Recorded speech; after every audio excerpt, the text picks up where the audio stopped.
ആരടെ? Babilu. Hello Babilu. Hello ചന്ദ്രേട്ടൻ. എവിടെയാണ് മനുഷ്യ നിങ്ങള്? എന്തൊക്കെയുണ്ട്? സുഖമല്ലേ? ഇതേ ഇപ്പൊ നിങ്ങളുടെ ഓണാശംസകൾ എനിക്ക് കിട്ടിയതേ ഉള്ളൂ. ഞാൻ ഇന്നലെ ഡ്യൂട്ടി കഴിഞ്ഞ് വന്നതേ ഉള്ളൂ കേട്ടോ. നൈറ്റായിരുന്നു.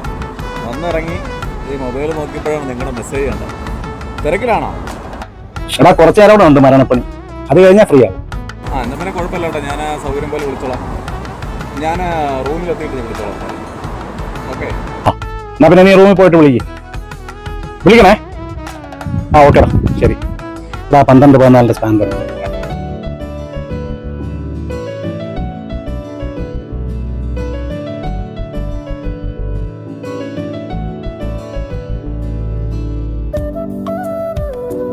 എടീ നമുക്ക് ഓണമാണ്, നിനക്കും ഉണ്ട് സദ്യ. എടാ സദ്യ ഒന്നോടാ. ഇവന്മാര് ഓണായിട്ട് എന്തോന്നു ഇന്ന് പട്ടണിയാ ഇത് ഓണായിട്ട്.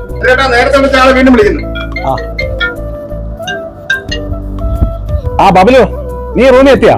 ചന്ദ്രേട്ടാ റൂമിലൊക്കെ എത്തി, കുളിയും കഴിഞ്ഞു, ഒരു ചായയും കുടിച്ചു. ഇനിയിപ്പോ വേറെ പരിപാടികളൊന്നുമില്ല, നീ കിടന്ന് ഉറങ്ങാം. അത് തന്നെയാണ്. അതുകൊണ്ട് അവിടെ എന്തായി ഓണപരിപാടിയൊക്കെ? എന്തോന്ന് ഓണോടെ? അർജന്റായിട്ട് 2 വണ്ടികൾ നാളെ കൊടുക്കണം. ഓണമെന്നും പറഞ്ഞ് റൂമിൽ ഇരുന്ന് കഴിഞ്ഞാൽ പണി നടക്കുമോ? പിന്നെ സദ്യയൊക്കെ ഉണ്ട്. അതാണ്ട് നമ്മളിവിടെ അടുത്തൊരു ഹോട്ടലുണ്ട്, അവര് നമ്മളെ ബുക്ക് ചെയ്തിട്ടുണ്ട്. അപ്പൊ അവര് കൊണ്ടുവരും. കഴിക്കേണ്ട സമയമാകുമ്പോഴത്തേക്ക് അവര് കൊണ്ടുവരും. നിനക്ക് എങ്ങനെ സദ്യയൊക്കെ ഉണ്ടോ അവിടെ? പിന്നെ സദ്യയൊക്കെ ഉണ്ട്. ഇവിടെ നമ്മുടെ റൂമിൽ ഒരു 3-4 മലയാളി പയ്യന്മാരൊക്കെ ഉണ്ടായിരുന്നു. ഇപ്പം ഓണായപ്പോ എല്ലാവരും നാട്ടിൽ കയറി പോയി. ഇപ്പൊ ഞാൻ മാത്രമേ ഉള്ളൂ. ഒറ്റയ്ക്ക് എന്തായാലും കിടന്ന് സദ്യ ഉണ്ടാക്കാനൊന്നും പോയി നോക്കട്ടെ. ഇവിടെ ഞാൻ ഒരു ഫ്രോസൺ സദ്യയൊക്കെ വാങ്ങി വെച്ചിട്ടുണ്ട്. അതിനി ഫ്രീസറിൽ നിന്ന് എടുക്കുക, ചൂടാക്കുക, ചോറ് മാത്രം ഉണ്ടാക്കിയാൽ മതിയല്ലോ. എന്തായാലും അത് തന്നെയാണ് പരിപാടി. അതുകൊണ്ട് നിങ്ങൾ ഇപ്രാവശ്യം ഓണത്തിന് നാട്ടിൽ പോകണമെന്നൊക്കെ പറഞ്ഞില്ല, എന്ത് പറ്റി? അറിവ് പിന്നെയും പണി തന്നാ? ബബിലു എല്ലാ പ്രാവശ്യവും ഓണത്തിന് നാട്ടിൽ പോകണമെന്ന് വിചാരിക്കും. നാട്ടിൽ പോകണമെന്ന് വിചാരിക്കാൻ തുടങ്ങിയിട്ട് 16 വർഷമായി. ഇതുവരെയ്ക്കും അത് നടന്നു.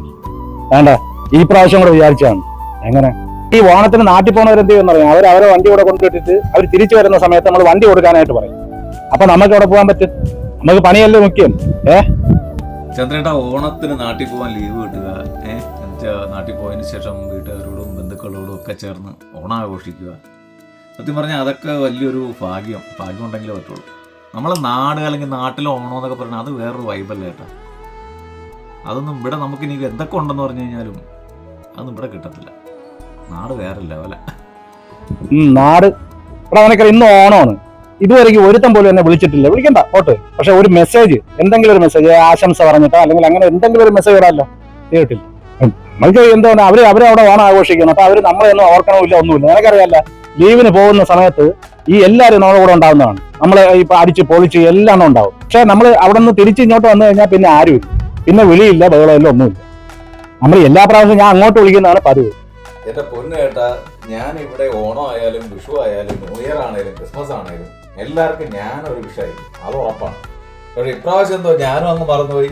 ഈ നിമിഷം വരെ മാവേലിയുടെ ഒരു സ്റ്റിക്കർ ഒരുത്തനും എനിക്ക് അയച്ചിട്ടില്ല. പിന്നെ അതിലൊന്നും നമ്മൾ വിഷമിച്ചിട്ടൊന്നും കാര്യമൊന്നുമില്ല കേട്ടാ. സ്നേഹമില്ലാത്തോണ്ടൊന്നും അല്ല, ആർക്കും സമയമില്ല. ഇവിടെ വിഷമമല്ല, എന്നാലും ഇന്ന് ഓണമല്ലേ, ഒരു മെസ്സേജ് ഇട്ടേക്കാന്ന് അവർ വിചാരിക്കുന്നത്. ഇതിപ്പോ ഞാൻ അങ്ങോട്ട് വിളിക്കണം. എല്ലാ പ്രാവശ്യവും ഞാൻ അങ്ങോട്ട് വിളിക്കുന്നതാണ് പതിവ്. ഞാൻ ഇപ്പൊ അങ്ങോട്ട് വിളിച്ചു കഴിഞ്ഞാൽ ഭയങ്കര സന്തോഷവും ബഹളവും അവരുടെ വിശേഷം പറച്ചിലും ഒക്കെ ആയിരിക്കും. അതുകൊണ്ട് ഞാൻ ഒരു കാര്യം തീരുമാനിച്ചു, ഇത്തവണ ഞാൻ അങ്ങോട്ട് വിളിക്കണില്ല. ഞാൻ അങ്ങോട്ട് വിളിക്കണോ മെസ്സേജ് അയക്കണോ ഒന്നുമില്ല. എന്തായാലും കൊണ്ടുപോകും. എന്റെ ചന്ദ്രേട്ടാ, ഓണമായിട്ട് നാട്ടിൽ നിങ്ങളുടെ ഭാര്യ വിളിച്ചില്ലേ, അമ്മ വിളിച്ചില്ലേ? ഇത് എന്നെ എന്താ ഇപ്പൊ എന്റെ പെണ്ണും പിള്ളേയും പിള്ളേരൊക്കെ ഇപ്പൊ വിളിച്ചതേ ഉള്ളൂ.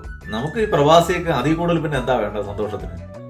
പിന്നെ നമ്മളെ നാട്ടുകാരും കൂട്ടുകാരുടെയൊക്കെ ഓണം വിഷും ഓണ ആശംസകളും ഫോൺ വിളിയൊക്കെ പ്രതീക്ഷിച്ചിരുന്നു കഴിഞ്ഞാലേ അവർക്കൊന്നും ഒന്നിനും സമയമില്ലെന്നേ. നമ്മളെന്തിനാ വെറുതെ ആവശ്യമില്ലാണ്ട് അതൊക്കെ ചിന്തിക്കുന്നേ? ആർക്കും പിന്നെ സ്നേഹമില്ലാത്തതുകൊണ്ടും കാര്യങ്ങളൊന്നും അല്ല. ഇവിടെ അതൊക്കെ ഉണ്ട്. അതാണ്ട് കുറച്ചു മുമ്പ് കൂടെ വിളിച്ചു വെച്ചേ. എന്നാലും കൂട്ടുകാരില്ലടേ. എന്റെ ചന്ദ്രേട്ടാ, ആണ്ടിലും ആവണിക്കും വരുന്നൊരു ഓണമാണ് കേട്ടാ. അതിങ്ങനെ നിങ്ങൾ വെറുതെ നാട്ടുകാർ ആശംസകൾ അറിയിച്ചില്ല, മെസ്സേജ് അയച്ചില്ല എന്ന് പറഞ്ഞിട്ട് വെറുതെ സീൻ ഡാർക്കാക്കാൻ പോയിരുന്നു ഓണം ആഘോഷിക്കാൻ. ഹാപ്പി ആയിട്ടിരിക്കുക ചന്ദ്രേട്ടാ. നമ്മൾ ഇപ്പോഴും നല്ല ഹാപ്പി ആയിട്ടിരിക്കണം. ജിലിജിൽ കണക്ക് ഇരിക്കട്ടെ. ഓണമൊക്കെ കണ്ട് അടിച്ച് പൊളിക്കാൻ കേട്ടോ. എന്തായാലും സദ്യ വന്നു കേട്ടോ. എന്നാ പിന്നെ ശരി, ഓക്കെ. നീ പോയി സദ്യ കഴിക്ക്. പിന്നെ ഹാപ്പി ആണോടാ. ഓക്കെ.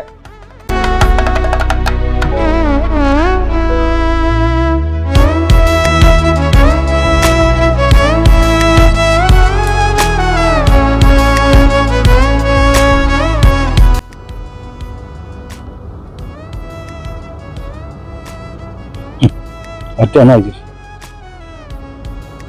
അവർക്ക് നമ്മൾ വേണ്ടെങ്കിലും നമ്മൾക്ക് അവർ വേണമല്ലോ.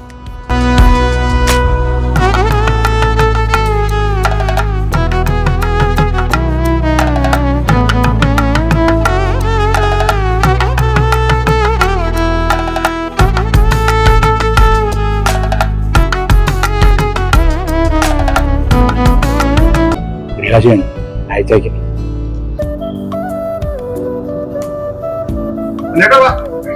അതാറുണ്ടാ കൈ പോയിട്ട് വരാം. ഹലോ, അളി എന്തൊക്കെയുണ്ട് വിശേഷം? പണമൊക്കെ അടിച്ചു വിളിച്ച